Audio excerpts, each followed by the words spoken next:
Fala galera, beleza? Salve, salve torcida tricolor, voltando aqui nesta segunda-feira, depois desse final de semana de folga aí para comemorar o meu aniversário, e comemorei bastante, descansei, e agora tô voltando com tudo aí para começar mais uma semana de clássico, né? Domingo tem Fluminense e Vasco no Maracanã. E eu queria, antes de qualquer coisa, agradecer muito a todos que enviaram mensagens e vem enviando desde o último sábado. Meu muito obrigado a todos pelo carinho, esse apoio de vocês que é fundamental, que me motiva demais a fazer cada vez mais um trabalho melhor, né, trazendo informação, informações exclusivas, opinião, enfim, a cobertura de uma maneira geral do Fluminense. São vocês que me dão esse combustível para cada vez me esforçar mais no sentido de levar até vocês o melhor conteúdo.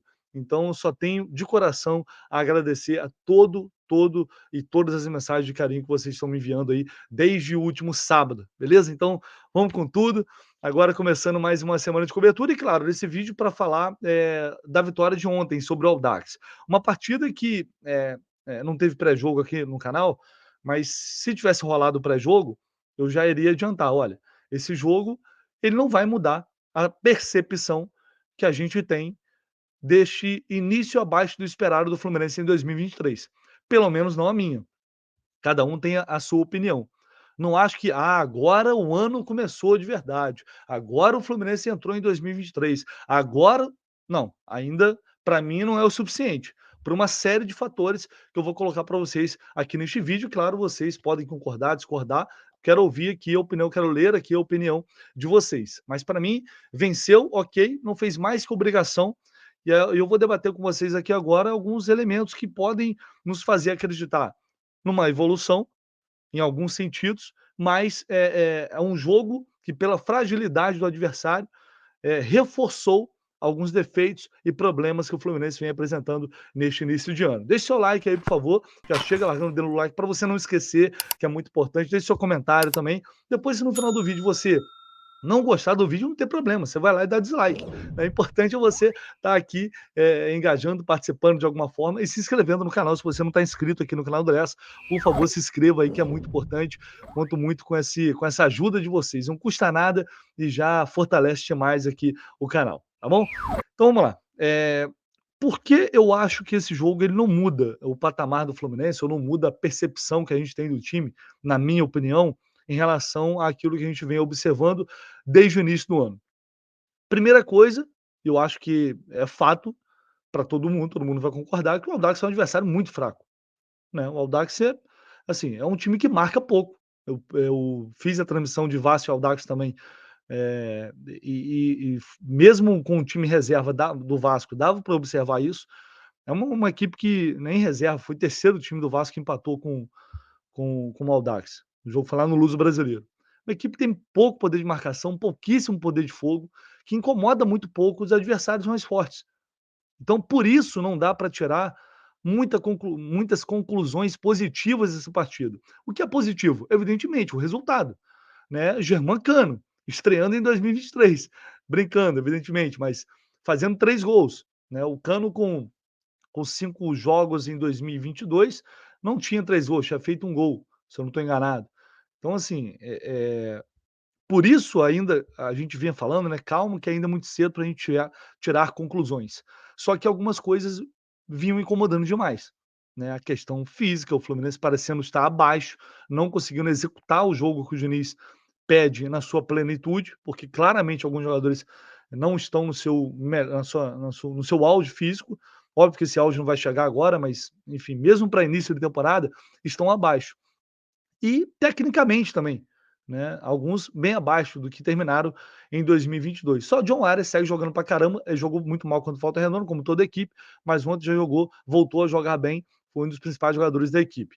Bom, eu vou já adiantar aqui um trecho da coletiva do Diniz, que a mim me incomodou um pouco ontem, não foi só essa resposta, mas essa também especialmente, falando sobre a questão física, que ele afirma que ontem ninguém falou que o Fluminense está mal fisicamente, porque o Fluminense venceu. Isso só foi assunto contra o Volta Redonda, porque perdeu. Vamos ouvir aí o que o Diniz disse. Eu acho que foi uma decisão bastante acertada. Vou aproveitar assim que ganhou, que quando a gente. Isso é uma troca, né? a gente poder assim ajudar um ou outro e vocês fiquem à vontade para questionar o que vocês quiserem. Quando perde um jogo lá, como perdeu contra o Volta Redonda, que é um time que está muito bem no campeonato, bem treinado, com jogadores com muita saúde, um treinador que está lá há mais de um ano e fez jogos parelhos tinha feito já contra o Botafogo, jogou até melhor que o Botafogo e perdeu, venceu o Vasco e acabou ganhando da gente. E mereceu ganhar o jogo, principalmente pelo que aconteceu no segundo tempo. E a gente fez um bom primeiro tempo lá. E aí algumas pessoas assim, cai do céu aquelas coisas fáceis pra gente melhorar o debate sobre futebol, de pô, o time mal fisicamente. Mas a pessoa não enxerga, a pessoa consegue enxergar só o resultado do jogo. O Volta Redonda teve 4 ou 5 jogadores saindo com cãibra e os caras falaram que o Fluminense está mal fisicamente. A gente não tem um jogador machucado. A gente tem um dos melhores staff do Brasil. A gente fez uma programação dos 50 dias totalmente pensada naquilo que era melhor. E o time está voltando. Se pegar as métricas fisiológicas do time, o time já está voltando rapidamente. A gente fez essa escolha e a gente tem prioridades no ano, mas acima das prioridades, sempre assim a gente ganhar o próximo jogo. E o Campeonato Carioca para a gente é importante para o torcedor também. A gente não ia abrir mão do Campeonato Carioca. A gente fez principalmente o primeiro mês de uma pré-temporada para conhecer os jogadores jogando, para dar ritmo para todo mundo. Eu acho que a gente acertou bastante a mão nisso, de uma maneira colegiada, com muita gente. Foi um trabalho de muitas mãos. Então a gente assim tem que, eu já falo isso todas as vezes, assim, a gente tirar um pouco da análise do futebol do resultado, senão a gente vai errar muito. Então o que valeu quinta-feira, para você ver, então quinta-feira nós jogamos lá, não recuperamos, não tivemos nem 3 dias completos de descanso, teve a viagem, teve o desgaste emocional da derrota, e o time hoje correu, ganhou de 3-0, e hoje a gente não fala que o time está mal fisicamente. Como é que um time está mal fisicamente quinta e hoje ficou bem fisicamente? Assim, aí se alguém erra, aí se toma gol, falha só porque é da defesa. Tem um conjunto de coisas que a gente precisa aprofundar. Nunca tomou um gol só por causa da defesa. Às vezes acontece uma coisa de uma análise faixa, assim, o goleiro teve uma falha muito grotesca, essas coisas tudo bem, mas a maioria das coisas que acontecem é um conjunto de detalhes. Quando você tem um time, é um time que falha. Então, assim, a gente tem que procurar melhorar, eu acho, que esse debate de quando ganha, quando perde, quando empata, para a gente discutir as coisas que acontecem no jogo. Porque a gente ficar discutindo o resultado, ninguém precisa assistir o jogo. Chegou, ganhou, tá tudo bem, perdeu, tá tudo mal. Gente, obrigado. Encerrando a coletiva do técnico Fernando Diniz. Então, assim, por que essa resposta me incomodou muito? Porque, assim, Diniz, com todo respeito,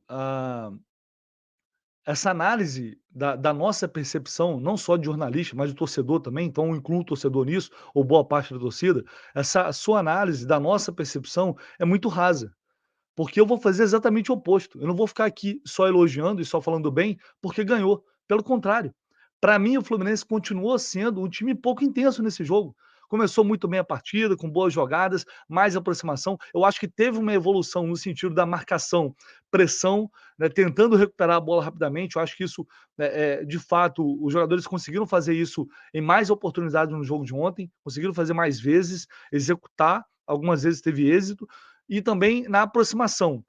Eu consegui observar ontem uma aproximação maior entre os atletas. Essa movimentação de muitos se aproximando ali onde estava a bola, no setor, do lado direito, por exemplo, e aí o time pegando e virando a bola pelo lado esquerdo, pegando o área sozinho, ou o Keno, e vice-versa, enfim. Isso funcionou, algumas coisas funcionaram melhor, na minha opinião. Só que continuou, o segundo tempo, assistindo agora, deu sono. Foi um jogo muito intenso, o Fluminense parecia que estava treinando. E por quê? Porque o adversário também não exige. Então, justamente por isso, é muito pouco para a gente dizer que, olha, agora o ano começou para valer. Agora já está tudo bem. O Fluminense já voltou a jogar o que pode. Não, muito longe disso. Muito pelo contrário. E mesmo diante de um adversário absurdamente mais fraco, o time sofreu novamente com a bola nas costas. 2, 3 bolas entraram da mesma forma, uma delas numa cobrança de falta que era praticamente um tiro de meta, em que o time está todo posicionado no sistema defensivo. Então esses erros continuam acontecendo. Então não tem nada bom só porque ganhou.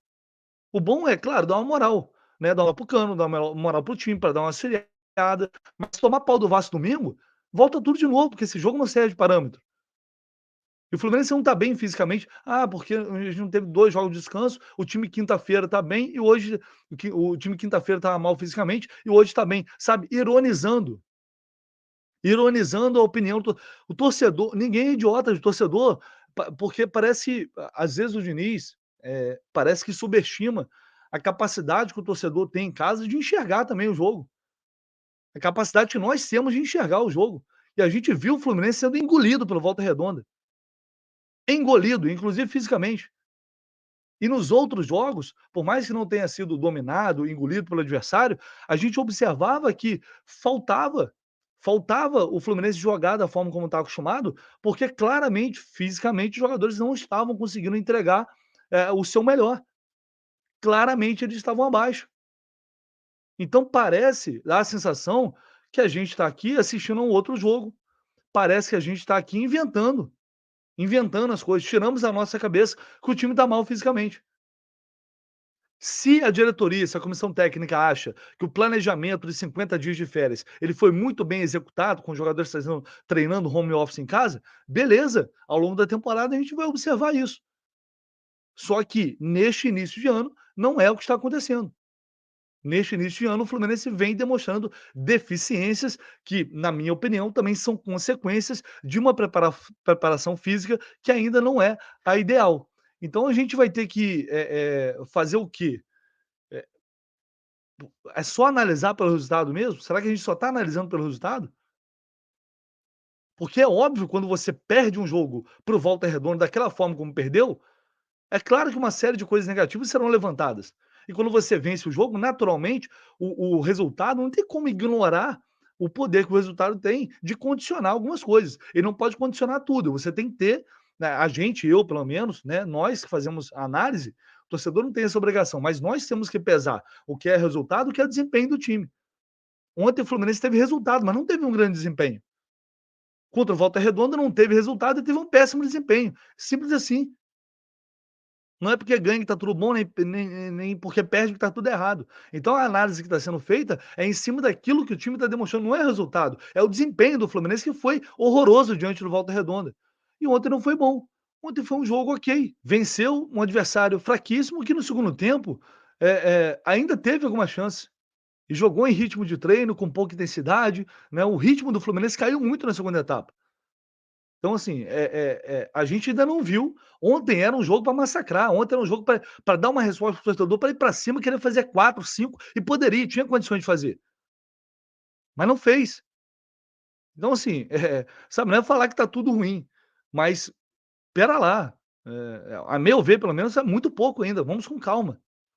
Domingo vai ser uma prova muito mais forte do que as que o Fluminense teve até então no campeonato, incluindo o Botafogo. Muito mais não, mas assim, claro, o nível de enfrentamento vai ser bem maior que esses times, não tem nem comparação com o Audax.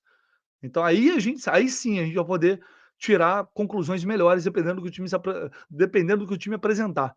Ganhar um clássico, vamos supor, o Fluminense ganha um clássico de 1-0, por mais que não jogue muito bem, como que isso não vai, de alguma forma, te condicionar na análise? É natural que o resultado, em alguns momentos, ele vai te condicionar, porque ele não pode ser um fator determinante. Não pode ser só ele levado em consideração. Agora, que o resultado tem influência, isso é evidente. Influência, inclusive, para análises da própria comissão técnica. Porque o Diniz pega aspectos positivos do jogo quando vence, mas quando perde, não. A resposta do Calegari ontem, quando foi perguntado sobre aquela questão do pênalti e tal, ele disse: "Não, né, estou querendo levantar polêmica, né, e depois, se quiser, pode perguntar mais". Aí foi feita uma nova pergunta, ele reclamou. Aí terminou a coletiva saindo daquele jeito ali, irritado. Sabe, às vezes repito, falta um pouco de humildade para reconhecer quando alguma coisa não está boa, quando alguma coisa precisa melhorar. Pelo menos respeitar o que o sentimento do torcedor tem do outro lado, o que o torcedor está enxergando, o que todos nós estamos vendo. Enfim, em relação a essa partida, se tira muito pouco. 3 pontos, 3 gols do Cano, maravilhoso, excelente hat-trick para começar 2023. Tomara que o Cano consiga fazer uma temporada tão boa quanto fez ano passado. O Ganso a gente viu sendo um pouco mais participativo, né, deu um belo passe na jogada, que aliás, do segundo gol, que foi originada pelo Felipe Melo, quando fez uma boa partida, fez uma partida correta. Deu para observar o Guga entrando na lateral esquerda de novo. E parece que o Diniz está preparando o terreno para o Guga ser o cara que vai brigar de fato com a posição, com o Jorge lá na lateral esquerda. O Jorge ainda baixo fisicamente, mas para mim apresentou alguma evolução, foi um pouquinho melhor, conseguiu se soltar um pouquinho mais, não é grandes coisas longe disso, mas teve uma pequena evolução. Martinelli participou bastante do jogo, gostei do jogo dele ontem, participando muito ativamente da partida durante todo o tempo. O Keno ainda tem lampejos, tem bons lances, bons momentos nessa partida, mas ainda falta ser um pouco mais consistente. E o Ares, para mim, ao lado do Cano, foi o melhor da equipe, foi quem pegou na bola mais tempo, fazia as principais jogadas, fez as principais jogadas, enfim. Então tem coisas positivas para se tirar? Claro que tem, mas os problemas, eles continuam. Aquilo que a gente vem apontando em deficiência mudou muito pouco a minha percepção, pelo menos, em relação ao que a equipe vinha apresentando. Não sei vocês, quero ouvir vocês, então deixem nos comentários, né? Deixa o like no vídeo também. Você que não está inscrito no canal do Léo, se inscreva aí para você não ficar por fora de nada que acontece na cobertura do Fluminense. Ao longo do dia, voltarei aqui com mais informações e logo mais às 9 da noite, uma live. Ontem, como não tivemos live pós-jogo, teremos hoje uma live para falar muito mais, não só dessa partida, mas enfim, tudo sobre o Fluminense e a preparação para o clássico do próximo final de semana. Live com o Renan Reis, o Laranja, e também o Alexandre Vasconcelos. Beleza, galera? Então esperamos vocês mais tarde. Tamo junto, vamos que vamos.